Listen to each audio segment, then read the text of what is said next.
मरने के बाद क्या होगा। मौलाना जर्जीस का बहुत ही ज़बरदस्त बयान सुनो दोस्तों। हमें सोचना चाहिए, लेकिन कब्र इनकी भी है। फातिमा रजी अल्लाह ताला अन्हा के सेंटेंसेस पर गौर कीजिए, बार बार नहीं दोहराऊंगा।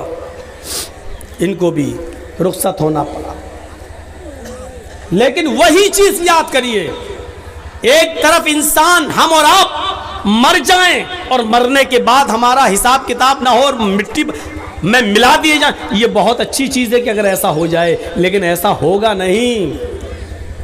मसला ये नहीं है, मसला ये है कि मरने के बाद भी तो चैन नहीं है। दुनिया में अगर अच्छे अमल किए हैं तो उनका इनाम कब्र में ही मिलना शुरू हो जाता है, और अगर हमने और आपने अच्छे अमल नहीं किए तो मरने के बाद उसका अजाब भी शुरू हो जाता है।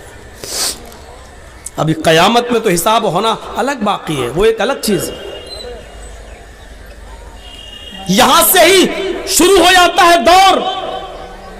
हजरत उस्मान गनी के सामने जहन्नम के अजाब का जिक्र किया जाता, नहीं रोते, लेकिन जब कब्र के अजाब का जिक्र किया जाता तो इतना रोते कि उनकी दाढ़ी तर हो जाती। पूछा है उस्मान, जहन्नम के अजाब का जिक्र होता तो तुम न रोते, और कब्र के अजाब का जिक्र होता तो इतना रोते, क्या बात है?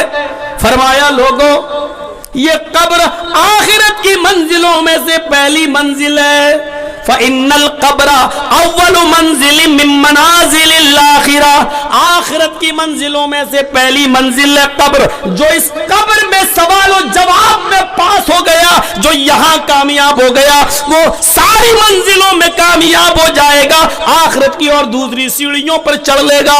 लेकिन जो इस सीढ़ी से फिसल गया, जो यहाँ नाकाम हुआ, वो आखिरत की तमाम मंजिलों में नाकाम रहेगा। ये था उस्मान रजी अल्लाह ताला अन्हु का हाल, जो जहन्नम के अजाब का जिक्र सुनते तो नहीं रोते, लेकिन कब्र का अजाब जब उनके सामने पेश किया जाता तो वो रोते, उनकी आंखों से आंसू गिरने लगते।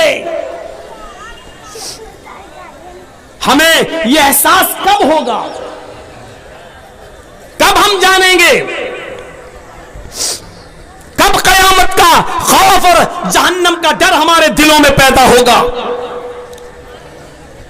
जबकि आपको मालूम है कुरान भरा पड़ा है, चीख चीख कर ऐलान करता है, इज़ा उल